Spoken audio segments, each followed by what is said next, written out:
I'm Bethany Bustamante Van Vliet. I teach at Arizona State University, and I teach about family. I teach about parenting and human development and relationships and all that fun stuff. My degree is in educational psychology with the focus on human development and statistics. And I've got a bunch of kids. And so I've invested in families and supporting families. Denise? I am Denise Bowden Bustamante, and it's fun to see that I could be all of your mother, all of yours, your mother or your grandmother, by looking at your ages. So that's okay. I love it. I have children all over the world. I teach at the School of Social and Family Dynamics, and my background is in human development and relationships, parenting, that kind of thing, especially cross-culturally. And that's my daughter. What more is there to say? I'm trying to find, I cannot find my things, Bethany. Like to click next. Oh, look, you're clicking, you're doing it. Yeah, but I can't find, I can't make this smaller. I can't make the window smaller. Hit escape. It doesn't, or double click at the top of the window and it'll minimize that a little bit, and then you can move things around. It's not. There. Let me see. It's got to be here somewhere.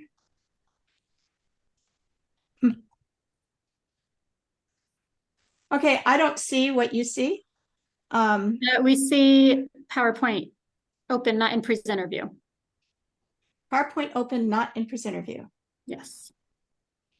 Now you see PowerPoint open. Open. And hopefully you can see it in presenter view for you. Now I now see it. Thank you. That's why I have a daughter. It just takes me through all this.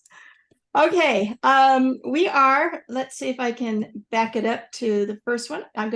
This is kind of, we're going to do a quick brief overview to kind of restart things of where we're at. So Bethany, take it away with a brief review of globalization to where we ended up last time.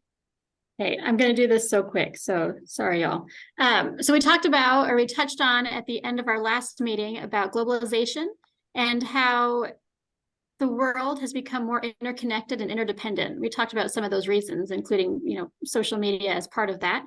And it's grown out of also trade, out of government policies, exchanges, education, immigration, technology. All of those things have impacted globalization and allowed it to happen. We also see that the type of work and how families survive has changed dramatically in the last century. And two-income families have increased in how many we see in the world, and that's led to changes in the roles of women and social status and decision making. And we've also seen that globalization has empowered people and families in some ways. We've also seen that in other ways, and for other groups, it's led to some disadvantages and to some destruction of traditions, of different kind of family structures, family styles. And sometimes as we see globalization and talk about it, there is this sense of forced westernization, and there's been some backlash. And so we see, as most things that we talk about, there are some positives and there are some challenges that accompany globalization and how it's affected families, family economics, roles, power structures, and how families need to really, the importance of the family in maintaining some of these things, especially these traditions and cultural practices that can be beneficial for families. And I think we already told you the quote that kind of, I think, ties all this stuff together with what we're talking about and your goals as family diplomats and policy change makers. Families act as a buffer between globalizing forces and the choices and challenges that women, men, and children face on a daily basis. So that's so important. Families have an important role. And do you want to keep moving, Bodeman, or do you want me to read the quote? I'm trying to get you. I know we have so much to talk about on traditions and rituals and stuff.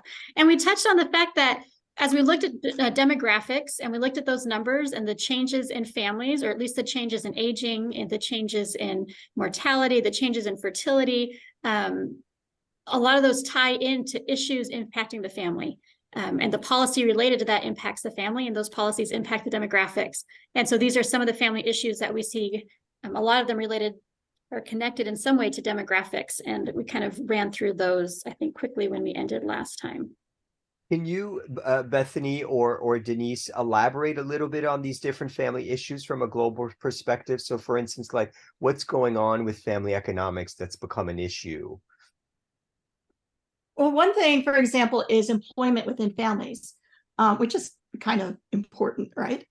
Men are more likely to be employed formally than women, 80% men versus 50% women.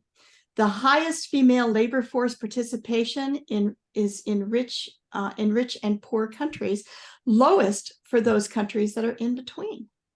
And employment of women varies by age. Women, though, contribute economically in many different ways besides formal employment. Bethany, go ahead and take childcare. Well, we know that childcare is important for families, particularly when one or more parents are employed. In the past, childcare was something that happened in the family, grandparents potentially, or a parent, and that was their responsibility. But now, as we've seen, as employment has changed, it's become more important or a bigger need. And some countries offer free or low childcare, while others don't. And we kind of talked about it last time too, that this can even impact how many kids people have versus how many they want to have and how they function together as a family. And we know childcare, those costs they keep rising. They're going up, and it's a huge portion of people's income, and that's going to impact families in different ways. And then elder care is another important family issue that is being affected by globalization. For most of their lives, elders took care of the children, including the adult children. When we see extended families living together, it's usually because the parents have the place for the family to live. And people continue with maybe their work, whether it's agricultural or shops or whatever. If elders become infirm, this can be difficult, though, for families to handle. Many countries, such as Mexico, didn't provide elder care outside the home. However, today, at the last 10, 15 years, we've seen some big changes in Mexico for long-term and assisted living care facilities. Those are growing in that country. About half of the countries around the world provide some form of financial assistance to the elderly, such as Social Security, but only about 20% of those programs are adequate in their coverage. So family is often called upon to make up that difference. And that can be really difficult when they're trying to balance out the other costs related to children and running the household. Bethany? Then migration, that's a global issue, and it has a large impact on families. It can relate to sending men away to other countries to work. We see that a lot. We see families migrating and learning to live in a new country. Again, that'll impact families and how they function. And so these activities can cause quite a bit of stress for families. And I feel like that's a teeny tiny explanation of such a huge issue of migration in the family. Religious differences, as we globalize, we see an increase in the number of people with different religions, even in the same family. And this can influence the family in a lot of ways. Religion also seems to be decreasing in a lot of areas around the world. I just read some current research that shows that religion plays a really important role for healthy families and healthy adolescents. And it looks to be not a correlation, but actually a causation. They did longitudinal studies. So religion is important for families. And as we become more secular because of globalization, I think in some places, religion is starting to take a back seat, and people sometimes might mock religion or how people observe their religions. But religion is really important, and it's something for us to consider in our families. And then social media, I know we touched on this before, but within our families, we need to pay attention to how much we rely on, how much we use social media, how much our children engage in it. And you consider the things that they're seeing. they now can see messages from around the world and from any ideas that are out there they have access to. And so it's really important to, I think, be very intentional in what we allow in our homes and what our children are exposed to, because those ideas are often not always healthy for a family. Bethany, it looks like there's a couple people in chat. I can't see the chat. Yes. Secularization work tells this well, not from the globalization perspective, though. This is Bigram. And Norman, exactly, that's so true. Religion plays a very vital role in families, specifically in underprivileged people. And I recently read an article too related to community, and that religion can create a community for people that it's very challenging to find outside of that. And so we need to figure out, what does that mean? So another issue is, how do we create community if people choose not to be involved in religion? What are we filling those gaps with to meet those needs? Because there's so many needs met for families and individuals. And not all families can access social media. True. So we've got both sides, right? So social media can have, again, it has those positives and those negatives, those challenges and those opportunities and assets and resources. And having access to it can give you good things and those bad things, and not having access to it. There's definitely equity issues in terms of who can access these resources and what's on there. And some of the community, there has been found to be benefits to people who are looking for connection and community that they can find on social media when they find healthy opportunities for support. So, and then Bilal says, I believe that man and woman plays an equally important role for the development and grooming of children. Today, men as well as women worked for the better future of their children, as my mother is also a school teacher. Definitely. And Norman, there's another factor too, that's extremism in different faiths, as well as platforms of different digital. I've got this like pop-up thing that covers half of my, like my little, I don't know, it wants me to add emojis and it keeps covering a word. So different digital, I'm guessing, media that even promotes, which do affect families. Yeah. I mean, there's that. Almost everything, every issue that we talk about, when we talk about social media, we talk about religion, you've got a spectrum, right? A range. And there's that healthy, happy place where we can have the benefits. But if we go too far, it can definitely, and there's a funny little emoji with glasses, which is very cute. That it's a healthy balance. It's all about being so intentional. We can't just say we need more religion, we need more or zero social media, or it takes careful thought, which is what you all are here to do, is start thinking about these really challenging issues that relate to the demographics that we talk about, that relate to personal family, that relate to globalization and local issues. What do we need to do? What are the healthy steps to take? And we don't always have people doing that with family in mind. Not only that, but so much of what we do in families is just invisible to us. We don't even think about it until maybe something happens. Maybe you lose a job or something and you never thought about your spouse working, and now your spouse has to work, and that kind of changes things. So these are all really, globalization is having a huge impact on families, and you guys are really important in finding ways to strengthen families and finding ways for your community to make sure that your families have a voice. And Lyra has a good question. Are we talking about blood-related family or family in general? I'm referring to the importance of religion to family. I think both. The importance to religion or to community and to that connection is important to an individual family, but it's also important to the broader structure of family beyond our own family, which makes an impact on society. And sorry if I'm like rushing, because I just know where this is going. I know. We also I'm gonna see leave it. Don't leave that, Bethany. We also see family issues that are a result of various changes, some of these related to globalization, such as changes in marriage patterns. And these changes in marriage patterns can have serious effects on family. Go ahead, Bethany. So marriage is the prevailing norm in most of Africa and Asia. We see that the overall proportion of people getting married is decreasing in many parts of the world. So this again connects back to that philanthropy piece.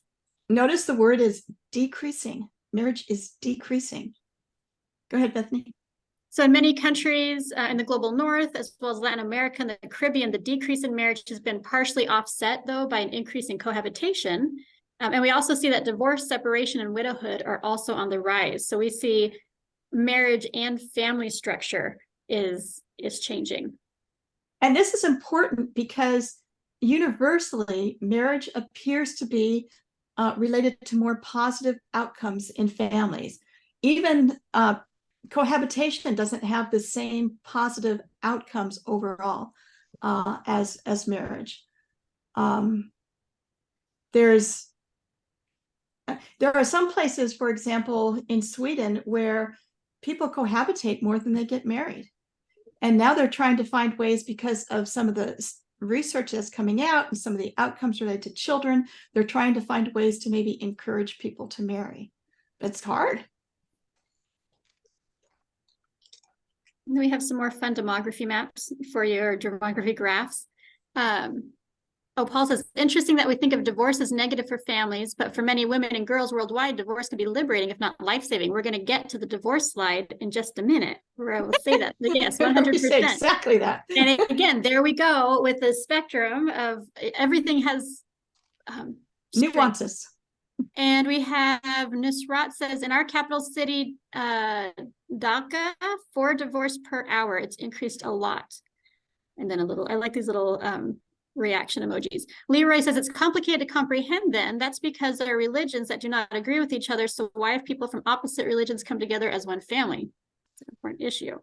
And Fatima says, what about forced marriages? So common in our province in Pakistan, unfortunately. Yes, and there's that extreme, right? Where we see the age of marriage, like child marriages. It's complicated. So it's not something where we say, let's make sure 90% of people marry and that will solve our problems. There's a lot of factors that impact things. And sometimes it's healthier to divorce and raise a family as a single parent. Sometimes it's not one thing. It's never just married or not married that will tell us the answer. A lot of it also relates to resources. Typically, there are a lot more resources in a marriage. Let's see, in Cameroon, we have early marriage. Okay. Thank you for sharing, y'all. This is so hard. We need 5 hours next time. Hope you don't mind. We're just gonna take the day. So you've probably now had a chance to look at this graph to see some of the trends in marriage per 1,000 people in a few of the different countries. And Norman says underage marriage is typically found in Asia that causes too much difficulties too. Yes. But you can see the overall trend, right? And the US has had a particularly high historical marriage rate, but now we're seeing this trend, and it's pretty similar for other rich countries as well. The UK and Australia, for example, have seen marriage rates declining for decades, and they're currently at the lowest point in recorded history. And all of these things are intertwined with other issues. And here's divorces. So yes, as Paul said, divorce is often necessary. It can prevent various forms of domestic abuse. It can allow for greater independence of women who can support themselves financially. They can now work and be independent of marriage. But it's also important to realize that divorce can also create challenges for families. It results in changes of residential arrangements, economic disadvantage potentially. It can result in loneliness with social network changes. So even related to when there's that divorce, friendships change, and who you socialize with or can socialize with changes. It can result in challenges of childcare. It's not easy to be a single parent. And the research on global divorce and scholarship has found a range of negative outcomes for children and adolescents. And some of these, again, this is broad strokes. This is on average. This isn't for everybody. Greater vulnerability to poverty, educational failure, early and risky sexual activity, non-marital childbirth, early or child marriage, and divorce. Again, that's on average, and you have to look at all the other factors that are going in there. And I see what we'd like to see is stronger marriages, so we don't have abuse, we don't have terrible things going on, forced marriages with people that do not want to be married to these people. It's one of the ways I try to explain it to my students is that divorce can be a wonderful thing. It can be very helpful, but it still kind of puts a person at a disadvantage. It's kind of like one therapist compared it to a rabbit gnawing off its foot to get away from a trap. It's without a leg. It still can get around and can get around quite well. Thank you very much. But it would be so much easier if there had been a good marriage to begin with. I don't know if that makes sense.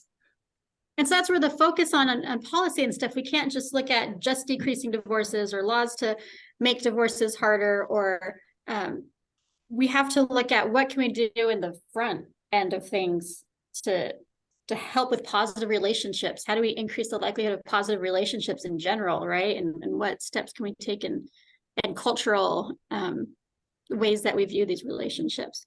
And okay, how do we support those people? I know. How do we support those people who have gotten divorced? I see some more chats, Bethany. I can't read them. We're discussing about forced marriages in Pakistan, and someone says this causes divorce, and Fatima says no, the ratio of divorce in Pathan is really low because the family give miserable life to a girl and compel her to live quietly for her whole life. That's another good point about like rates of divorce. Sometimes we see that, oh, this place has such low rates of divorce. That's fantastic. They're doing it right.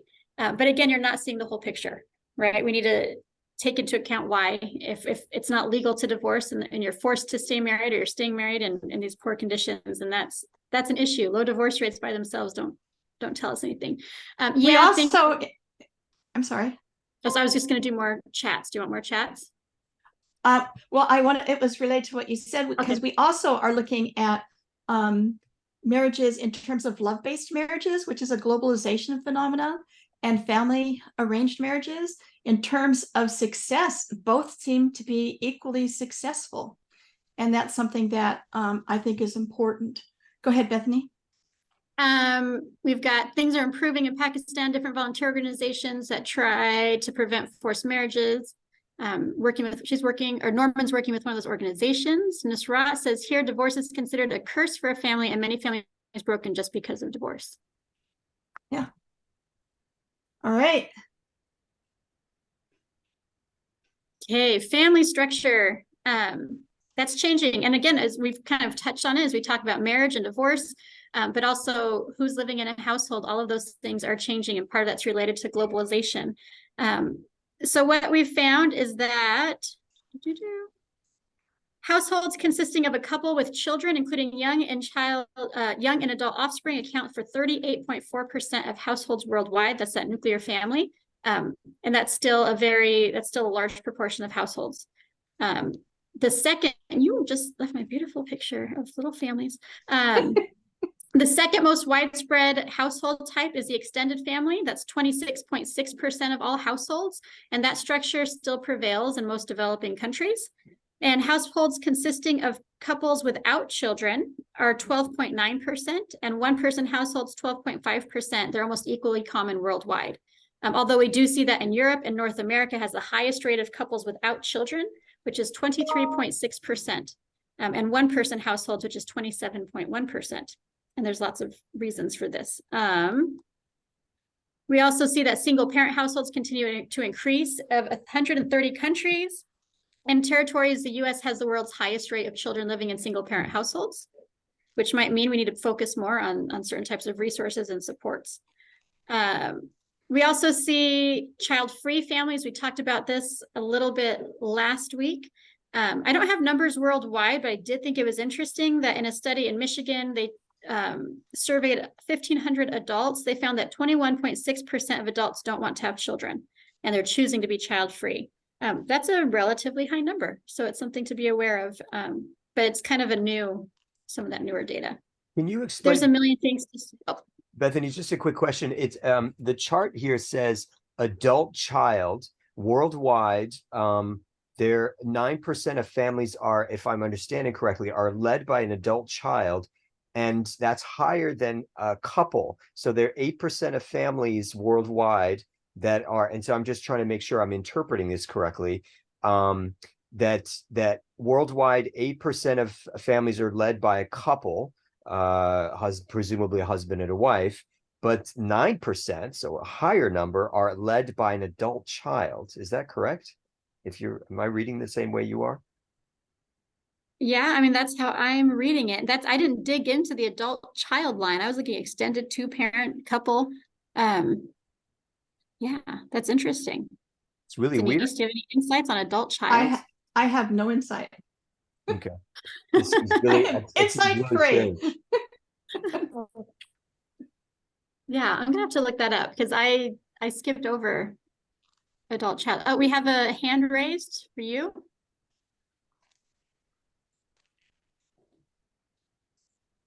You use iPhone.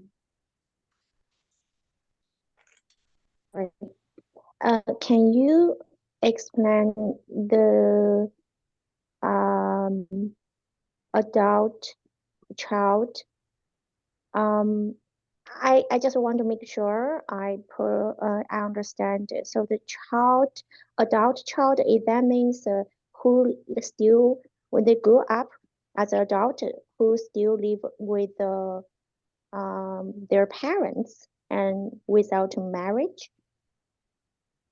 You know, that might be what it is. Extended two-parent adult child couple solo. I mean, that could be like we have a number of college students, like they come home and they just stay home. But I would need to look into that more carefully to see exactly what they mean by adult child. If it's the adult child leading, if it's the adult child just maybe that's different than two parents with younger children versus two parents with a adult child living with them. I'll need to look into that and I can send that. I've got a feeling that it's related. For example, my sister didn't have children. And when my mother got to a point where my sister thought she should be taken care of, which we had disagreements on, that's a whole nother issue to talk about. She had my mom move in with her. And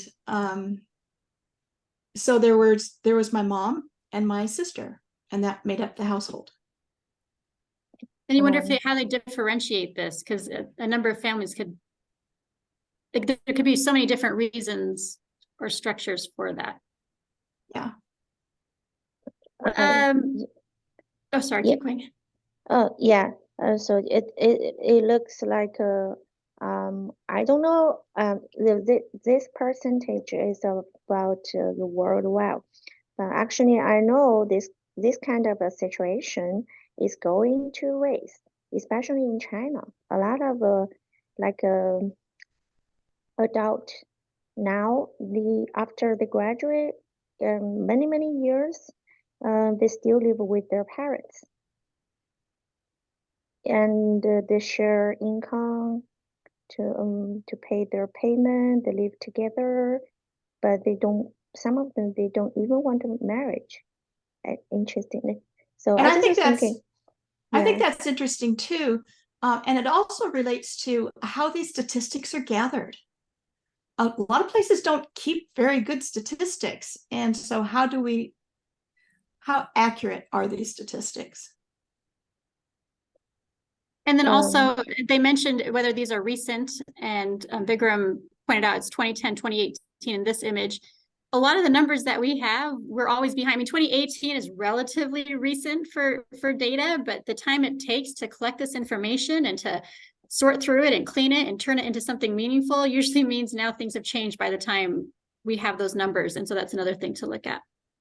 Okay, thank you.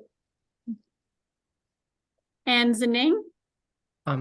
Yeah, like I just want to mention one point here, yeah, that today's Chinese adults are most likely to be sandwich generation, especially some middle-aged people, because because of one-child policy, there are many adults today in China have to take care of both their parents and their children. So they have to live with their parents because their parents are like our senior citizens who do not have jobs and who often have so many elderly diseases and some chronic illness. So they really need people to take care of them. And also, but because of today's Chinese policy are encouraging adults to have more babies, especially some parents some adults who do not receive a very good education, or maybe their educational levels are not very high. They are more likely to have children. Like I think it also has been represented by the statistics and has been done so many research by some like scholars of sociology. So like many Chinese people, so today's many Chinese adults have at least 2 children and wait for senior citizens to awaiting them to take care.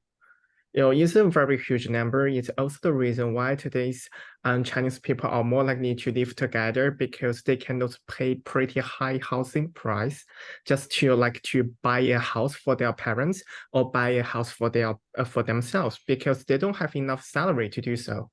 So the only way for them to do is to live together and to save more money on housing and child caring, and also their grandparents can help them take care of their children. But I think it's a bit pathetic because of one-child policy. The parents caring can just be a very huge responsibility just on one child. And because of filial piety or some other patriarchal ideologies, today's Chinese most middle-aged adults are struggling, and they feel their lives are challenging. For example, like my parents, they have to take care of my maternal grandma parents. They also have to take care of my paternal grandparents, and also they have to take care of me and my sister.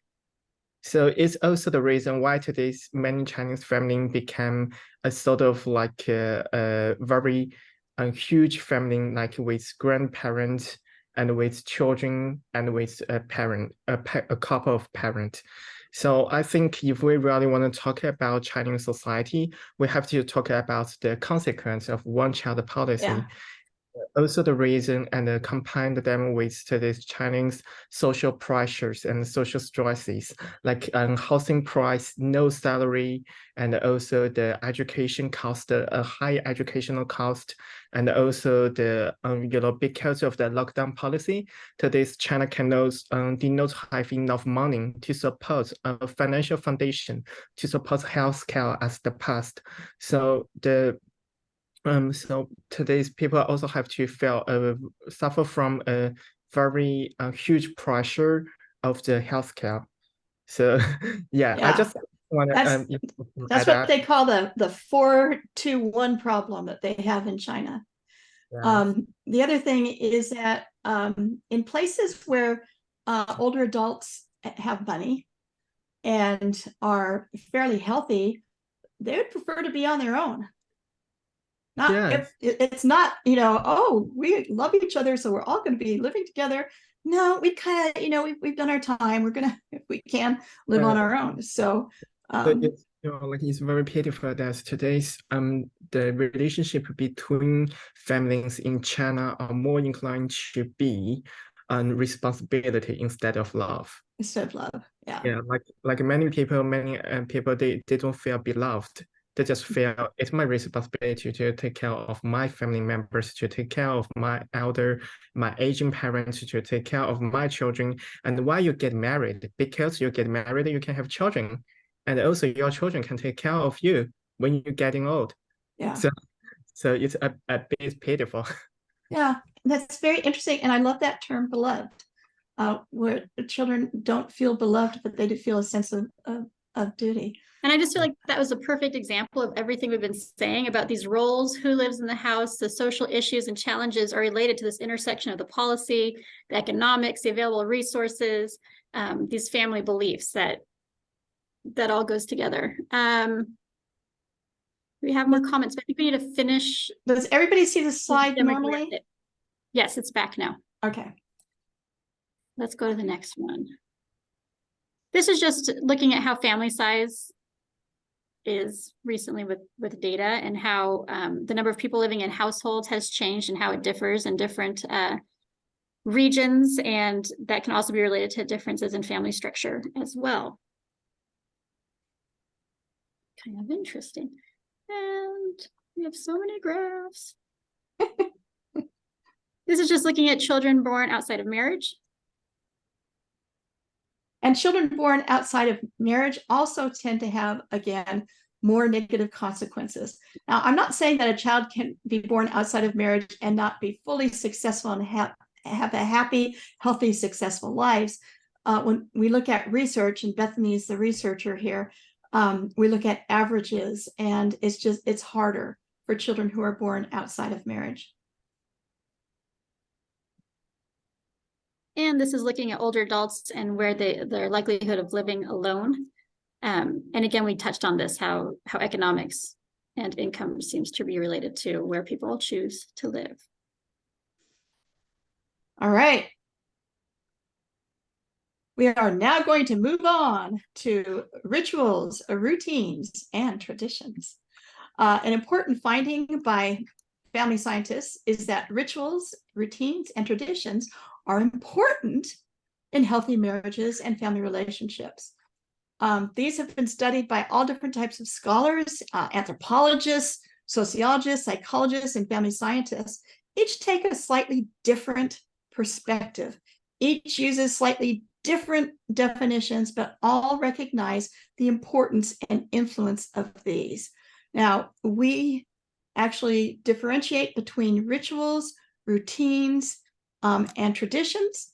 And we want you to understand that these are things like answering questions like, when you were growing up, did your family eat dinner together? Did you go on holiday together? What did you do for holidays? These things are actually really important. Traditions refer to things handed down from the past. It could be the distant past, it could be recent past. Like we started a tradition with my mother when my daughter had her first baby of having every weekend a meal with my mom and our family. So that was kind of a recent tradition, but some people have years and decades and maybe even century-long traditions that are handed down. We also have routines. Routines can be part of our traditions. Routines are those daily things that we do in our family, like your bedtime routine, your getting up routine, your going to work routine, when you do chores routine, cooking. These are all ordinary things that are repeated day in and day out. In our family, me growing up, Saturday was clean up the house day. And so all of us had to do different chores related to cleaning up the house. We have found that children where families have routines versus families who have kind of chaotic family life, those children who have routines tend to have be healthier physically. They have less colds, for example. They tend to do better in school. Having a bedtime is very useful. So routines are important in families.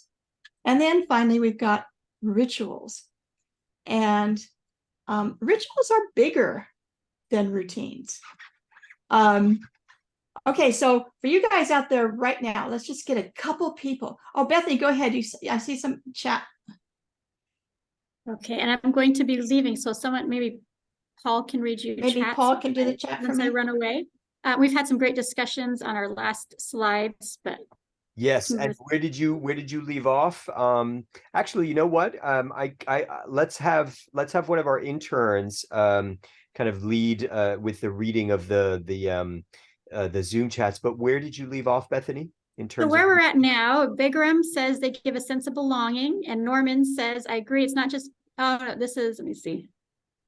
Okay, we have really great discussions going on about the deeper things that are going. Okay, Norman says traditions are the backbone of any culture of family because it explains each family's uniqueness. And Leroy says, my family feels real love when they're eating together, which I love that. Great. And then Dia, I don't know if Dia's still with us. Dia, you there? Yep, you are. I'm here. If you could just take over kind of reading from when called to do so, if you could just read for Denise the Zoom chats. I see another person just chatted. I think Leroy said my family feels real love when they're eating together. All right. So let's look at rituals a little bit deeper to see how important rituals are. These are different from the everyday little kind of things that are so important that connect us. All right. Rituals are kind of bigger than that. They're not the same as routines. They often involve a lot of emotion. There's a great deal of emotion for rituals. If you are at a wedding, a lot of people cry at weddings, right?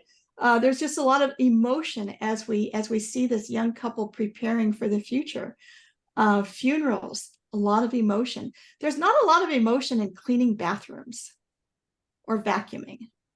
That's a routine, and it is a connector, but it's not the same as a ritual, which connects us in different ways. We also see a difference in. Can I ask a question? Sure. So if we try to make a distinction between routines, rituals, and traditions, actually not traditions, I know what traditions are, but between routines and rituals, going to church or making religious practices together, is it routine or ritual? I think ritual. What a great question. Sometimes there's this kind of gray area because sometimes you have a ritual that is almost bordering on a routine. If you, for example, pray every single day, that could be, and maybe pray together as a family, that could be a routine. But maybe going to church or synagogue or mosque or temple, that's where something kind of bigger happens, and that we would consider a ritual. But there are sometimes this kind of gray area. And they're both traditions, right? Rituals and routines can be traditions. There are a couple more chat. Yeah. Yeah, sorry about that. So he said, yes, it's a very, Sinang said it is indeed a controversial point. Yeah. And it depends. We do it as family scientists because we see it as different. And since we see it as different, we want to try to measure things. We differentiate a little bit more. Noman, go ahead. Hello. Yes. Am I audible? Yes, I can hear you quite well. Yeah. So there's also like one thing that is we can also call it like superstitions. So is it also a part of a culture, a part of family? Different superstitious in different cultures. What do you say about that? Absolutely, absolutely. And that actually goes into what I'm going to talk about right now for symbolism in the things that we do. So rituals tend to be symbolic and sometimes sacred. Weddings are very symbolic. In the United States, when people marry, the father of the bride will typically give the bride away to symbolize that he is no longer responsible for this woman, and he's giving her to the man to now take care of. But there are other types of symbolism that we see in marriage rituals. For example, the ceremony is very public. That's a symbol? Absolutely. Most weddings are very public, but there's a good reason for that. We have a couple who is saying to the world, we are now creating a family. And the world is saying, we have expectations of you for you're creating a family. There are also celebrations and parties. There's sometimes can be changing of clothes in the same party. And this all is very meaningful. And there are superstitions. I think we see a lot of superstitions around marriage rituals. In the United States, we talk about something old, something new, something borrowed, something blue. So if you want to have a good marriage, you have to make sure that you're wearing something old and something new, and you have borrowed something, that kind of thing. And this is supposed to maybe bring good luck. And I think this is deep down invisibly related to our knowledge that life doesn't go the way we expect. That all couples, that right now this is a great celebration and things are great, but you know what? Life doesn't there are things that are beyond our control that can influence our families. There are also colors are very symbolic. In the United States, white symbolizes purity, but in Asia, white is often worn for funerals, and red is considered a color of celebration. So green in Oman is an important color. So these colors are very symbolic. Weddings also symbolize changing membership. And again, it's like walking the bride down the aisle, and you're going from this family to this family. And different countries handle this in different ways. We also have fertility things related to the marriage ritual. In the United States, we used to throw rice until somebody said, you can't throw rice because it kills birds, which I just think is the funniest thing ever. So now they blow bubbles. But in the old days, the idea of rice was for every piece of rice that lands in your hair and stays there is how many kids you're going to have. In some countries, they do other things related to fertility, whether it's like breaking an egg together or having a gift of a baby in a rocker. Fertility, marriage is symbolic. Fertility is often seen in these symbols related to the marriage ritual. Preparation for life, material and non-material.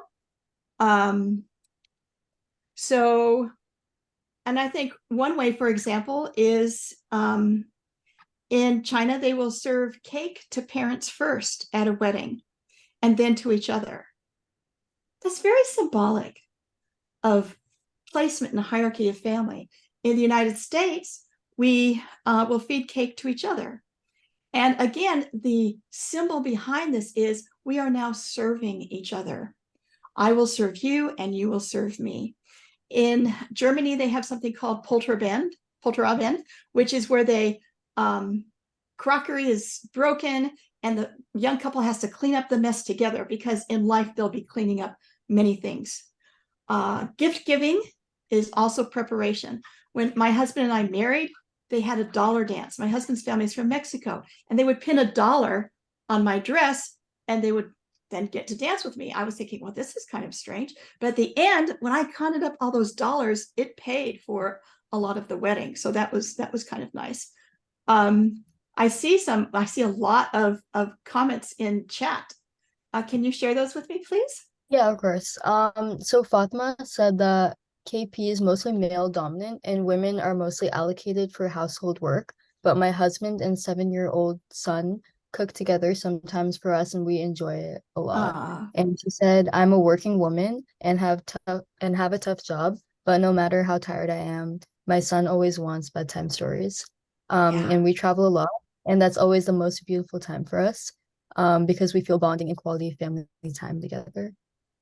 And so that cooking together and that reading together at night, those are routines, and we can see how important those are. And the things that you're teaching your child, the values that are being now passed on to that generation, that's really important. And then going on holiday together is an important ritual for many families.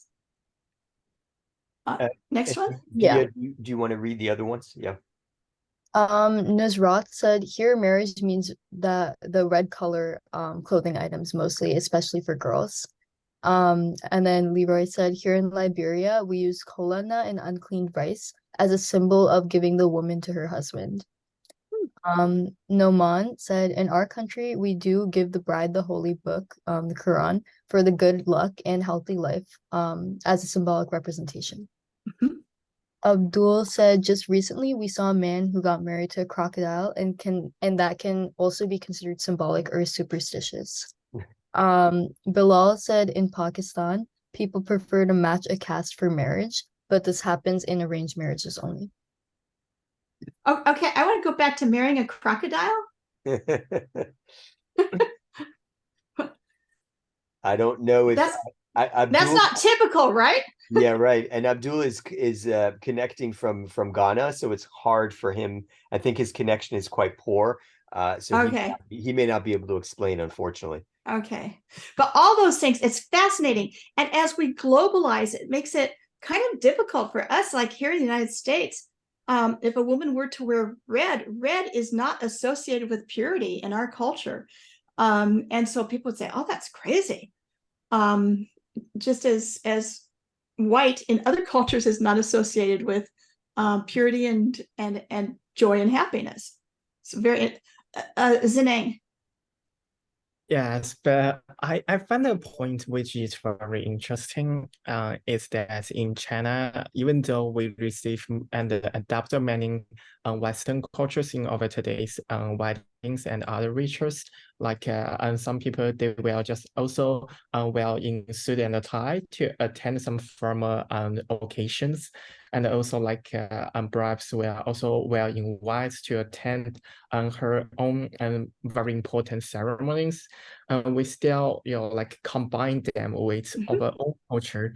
Like for some couples or some, like you will I don't know how to pronounce that word, sorry. I mean like but for some couples, if they just want to get married, they will just most of the time and they will just take two occasions. One is the Western formal occasions, which is like sorry. Sorry, yeah, because it's the morning and I feel my brain is doesn't work. So I mean, like, so there are two kinds of occasions in today's China. One is like the picture presented, and the other one is the traditional Chinese ceremony, and which is like the people will wearing red, yeah, a very very dark red, and we just think the redness is a symbol of happiness and lucky and luck, and also the fortunate. So many the people will were in white, and also the females were more likely to just like to veil their brain, and just like use the veil to cover all of their head, and waiting for their husband to unveil them and say their faces. They think it's a very, and like today's many Chinese youngsters are more likely to hold these two ceremonies. One is white, the other one is traditional Chinese ceremony. So interesting. And it also reminds me, Zineng, is here in the United States, some research was done that found that people who had 150 people attend their wedding had a more successful marriage if they had 150 or more. So, and they even balance this, if you will, for if you were poor or if you were wealthy. As long as you had 150 people, it still was a predictor for a more successful marriage, probably because it's very symbolic of the support of the community versus somebody running away. Here in the United States, they run away to Vegas and or they go over to the courthouse real quick and they get married. They don't have that same kind of public open support. And so some people are doing these kind of two different types of rituals, but I think it's really important for us to understand the stuff that's behind this and to not get rid of these rituals. Another difference between routines and rituals is a difference between the ordinary versus the extraordinary. With rituals, you go a step beyond. Some people in the United States, when it's a child's birthday, the child will have a plate that they're served their breakfast on, and it says happy birthday. That plate it goes beyond the normal everyday plate. So it's a very, and that goes back into the question of that gray area between ritual and routine. But generally, special preparations are made for dressing up. Routines involve normal ways of doing things, but rituals, again, can be barely unusual, but often are quite extraordinary. We don't, for example, wash our parents' feet every week, right? Or every day. We also see differences in preparations. Rituals involved a lot of preparations. If you're going to clean the bathroom or vacuum the floor or milk the cow, there's not a whole lot of preparations that you need to do. But when you have a ritual, there's sometimes it can here in the United States, I see people who will take a year and a half to put a wedding together. It takes a lot. In the United States, we have Thanksgiving. And so whether it's Diwali or Thanksgiving or Chinese New Year, there's a lot of preparations that people are putting in before the actual date comes. So the ritual, as we look at it as family scientists, is not just the actual tiny ritual itself, but it is what goes on before the ritual and what goes on after the ritual. Typically, after a ritual, there is some kind of getting back into real life kind of thing. So in the United States, you might have all sorts of parties and stuff and preparations before you get married. Then you get married. Then you have a party afterwards, but that party afterwards kind of is a way of getting people back into regular life, reintegrating. So we consider that whole thing rituals, a part of the ritual. So think of your holidays. Think of Thanksgiving and Chinese New Year and Ramadan and Diwali. You can see emotion, you can see symbolism. These are extraordinary. There are preparations. These are so difficult. These all come together. And for us as researchers and as teachers and professors, it's hard for students who are away from their family when they don't have this and they miss these special dates, because they do connect us to our culture and to our families. Are there comments in chat that we can share? Yes. Okay. So Abdul said here in Ghana, we also have puberty rites to initiate young girls into womanhood, especially those who are still virgins. And he added just recently, we saw a man who got married to a crocodile. Oh yeah, I'm curious to say that. And then he added that marriage here in the northern part of Ghana was different and was mostly done in a unique way, but they have now embraced the Western form of marriage, especially how brides dress the groom, and their families will still have to go into the mosque for the blessings from both parents. Begum said also Halloween kids getting candy. Here there is Eid, candy Eid after Ramadan. And she said a bit similar in terms of candy. Bilal said mostly people considered 3 things while marrying someone, which are status, beauty, and religion. Zinen added that this is a traditional. Oh wait, no, you said I know this sounds weird, but that was a wish from the family. They want their children to have a happy life in another world. And then Nusrat said here the wedding lasts for at least 3 days in a row, and we have 3 different programs. Thank you.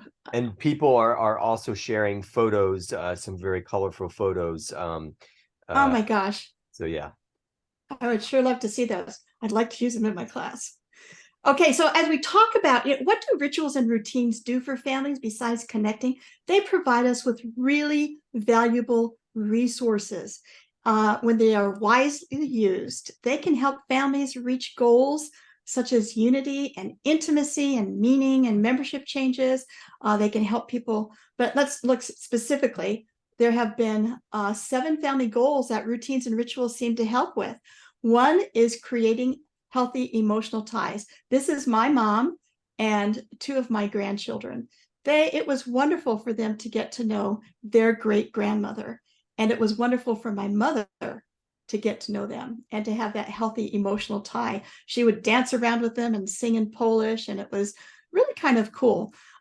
Rituals and routines give us contact in usually a positive setting, often when conflicts can be set aside. And so they help you feel like family. They also deal with membership changes, not just weddings, but birth, death, funerals, membership changes, divorce. We have no rituals here in the United States for divorce. There are some places such as Japan where they have started creating divorce rituals. And it helps people to, you're just not suddenly, I'm divorced now. And there's nothing to go to make it different or special, or to deal with that membership change. I knew a man, one of my students, her husband, who's now her husband, when he asked for her hand in marriage, he gave her a ring, but he also gave a ring to the children because he wanted the children to know that he was taking the whole family on, that they would all be part of his family. So having special rituals can be very useful for families and strengthening them. Another help with rituals is with healing, especially periods of conflict and grief, death, disability, retirement. All families have situations where healing is needed, and rituals can provide a vehicle that can help healing from periods of conflict, pain, grief, death, reconciliation. Here in Arizona, we have the Dene, which is Navajo tribe, and they will have medicine men that will perform certain rituals with families to help get rid of evil spirits and things like that, and to help heal the family and to prevent them from having potential problems in the future. Another goal that routines and rituals seem to help with is our identity, how we see ourselves. In the upper left-hand corner is Apache, which is an Aboriginal Indian group in the United States. And when a girl has her first period, the family informs the whole community. The whole community comes out to celebrate her having a period.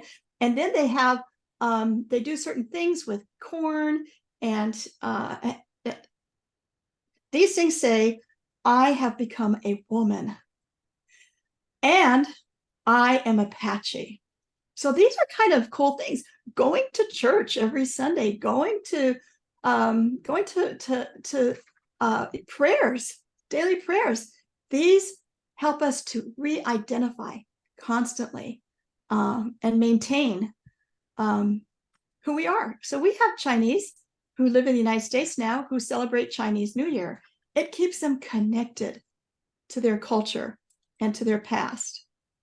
Another goal that routines and rituals help with is rites of passage. They help us know, okay, I've graduated, I can now be on my own. Yeah, right. But there's that hope and expectation. But the rites of passage related to becoming a woman or a male rites of passage, these things are very useful. A funeral is a rite of passage, a very therapeutic rite of passage. And when we say rite, we mean a ritual. Okay. Another goal that routines and rituals seem to help with, that families work towards, is to have meaning and purpose.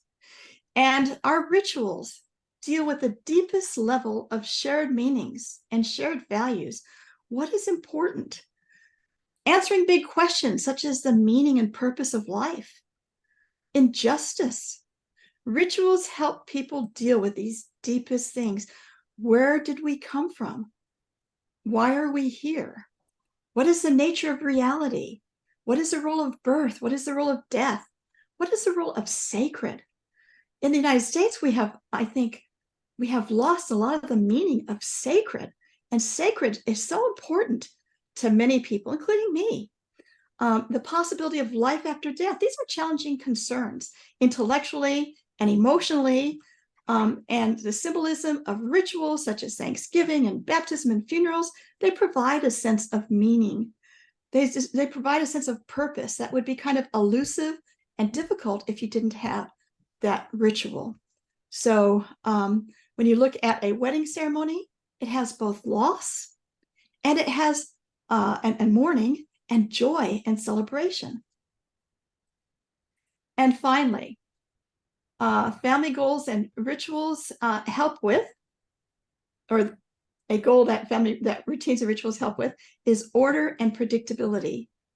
As was said, they create that sense of comfort of home, preparing, eating meals together, leaving and returning home, dressing and undressing, preparing yourself to be dressed and groomed in an acceptable way, having a favorite chair to relax in. At the end of the day, these provide a sense of continuity, comfort, and peace, which is an important part, especially in today's world. Now, it's really important that we understand that rituals and routines are not inherently healthy. There are some rituals that are unhealthy, some routines that are destructive. We need to be wise in what we create and what we use. Here are 4 ideas that can help families be wise and effective in their use of ritualization. You should have moderate amounts of ritualization. This means not too much and not too few. Just amount. So you have to have moderate amounts. You don't want to over ritualize everything or routinize. You need to make your rituals distinct and separate from problems. For example, in my husband's family, there's a lot of alcoholism. And anytime we had a ritual that the family would participate in, there was a lot of drinking. This handed down a lot of negative kind of things and would often lead to fights and arrests and all sorts of things. So we had to try to separate the drinking from the ritual because we didn't want to hand down that negative stuff that was being handed down. And he had a brother who decided he was no longer he was an alcoholic, and he decided he was no longer going to drink. And he invited the family over for a holiday celebration. And some of the family members didn't want to go because he said, at this celebration, we will not use alcohol, but we will still celebrate together. It was there was no arrests and nobody was beating each other up. It was a great holiday, but it was sad that there were some people who did not want to go because of this. If we see problems in our family that we don't want to hand down, because we do hand down good things and bad things in our families, we need to look at how we're handling our rituals and routines. The next is we need to balance stability and change. Things need to change. As our children get older, for example, they no longer need a bedtime at 8 o'clock at night. They can have a later bedtime.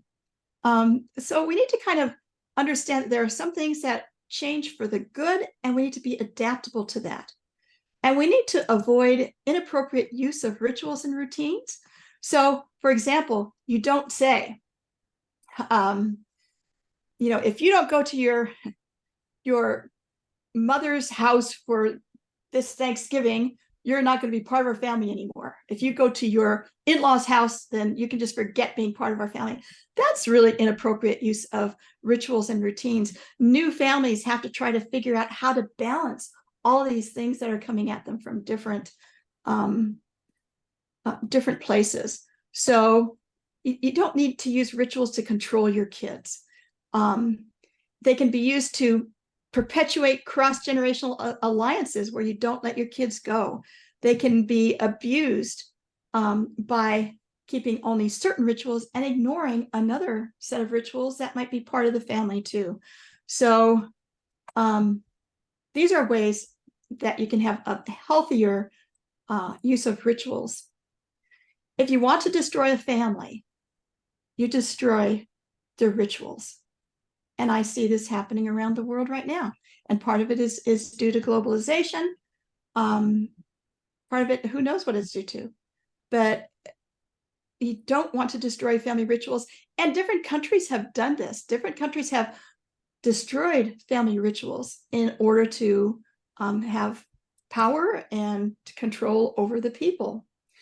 How can we destroy these rituals? I'm going to try to get through this and we'll get to the questions, okay? How do we destroy rituals? We dismember. That means we push people away. We don't like our uncle anymore, so we tell him, don't ever come to this ritual again. We don't want you at our dinner table again. Now, there might be a time when that is the most appropriate thing, but it isn't always the best thing. Some of my students have had parents who divorced, and even though their parents divorced, the parents still came together for important family rituals, whether it was getting married or whether it was holidays or even meeting teachers. They could do it together, and that strengthens families. Next is when the ritual becomes a time of fighting and distancing, a time of contention. It can destroy the ritual, and you'll have people who hate certain holidays. They hate Thanksgiving, all right? Because every time they got together with it, there's a huge fight and blah, blah, blah, and they never get together, and you don't get that positive stuff that's going on. So contention. Another thing is fragmentation. This is where you reinvent the ritual every year. No one really knows what to expect. In the United States, we usually expect turkey at Thanksgiving. This started, I don't know, centuries ago, having turkeys. And I have a family member who sometimes they have turkey, sometimes they have spaghetti, sometimes they have hamburgers, sometimes it's at the park, sometimes it's, and what has happened is they have lost that sense of tradition and that ritualization, that expectation. So sometimes we can fragment and reinvent it every year. And finally, trivialization. And I see this a lot today. We remake, we commercialize the ritual. Things that are sacred are no longer sacred. For Christians, Easter had a good meaning. Now we have the Easter bunny. I have this picture. Remember I said that feeding each other a piece of cake to each other during the wedding ceremony or after the wedding ceremony is a symbol of serving each other? It has now become a one-upsman thing. A lot of people smash the cake in people's faces. My daughter spent hours getting her makeup done, getting dressed, getting ready for this wonderful ceremony. I told my son-in-law, if you smash cake in her face and you trivialize what this means, where she wants to serve you and you want to serve her, and instead you want to try to humiliate her and make her a laugh, get a laugh off of her, she will not be going home with you tonight. She will be staying with us. So I think we have to be, people are trivializing marriage where marriage really doesn't mean anything anymore. We have a lot of people doing what we call here in the States, destination marriages, where they will fly off to wherever and get married and make it a party, rather than seeing that the ritual of marriage and of the public, the family being able to be there is kind of an important thing. So, it's suggested that we do things like we have, that we not trivialize things. We don't trivialize meals. We don't trivialize rituals, that these things are really important. That's Bethany when she was a child, and there's her baby brother. I am now going to stop my share, and I can now see you. All right. Great. Thank you, Denise. We have gone a little bit over time, but we want to give a chance for anybody that wanted to ask a quick question. We'll just take 5 minutes more and then we'll stop. Anybody that wants to ask a question? I think my mother was on and she had a question. Mom? Or she may have just accidentally muted herself or unmuted herself, I suppose. Anybody else have questions? I see one here says, is it possible to stay away from rituals? For me, yes. And absolutely, it's possible to stay away from rituals and to stay away from routines. And when people do this, it's normally in response to something. And people are cutting off a part of themselves that I think is really important. Leroy, you have your hand up. Leroy?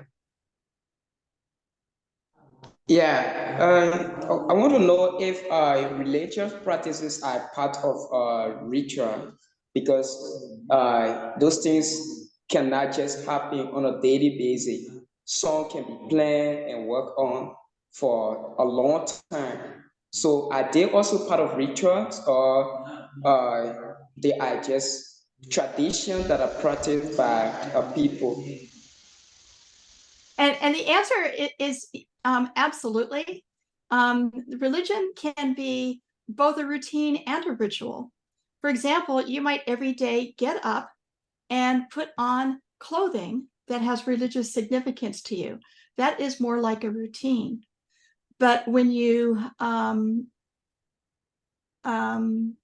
go to a sacred place and perform things that you don't do on a daily basis, but are special, that would be considered by us as rituals. And we have found that both of these things are important. Any Well, other I'm so glad that you guys found that today's session was interesting. Yeah, I think it's actually a good place to stop. But I want to thank Denise and your daughter, Bethany, for kind of giving us a whirlwind tour through family in 3 sessions. I hope you guys have come away with some new things. Even those of you, Leroy and Sammy and Nusrat and Itai and others who were with us last year. You're hopefully learning still some new things.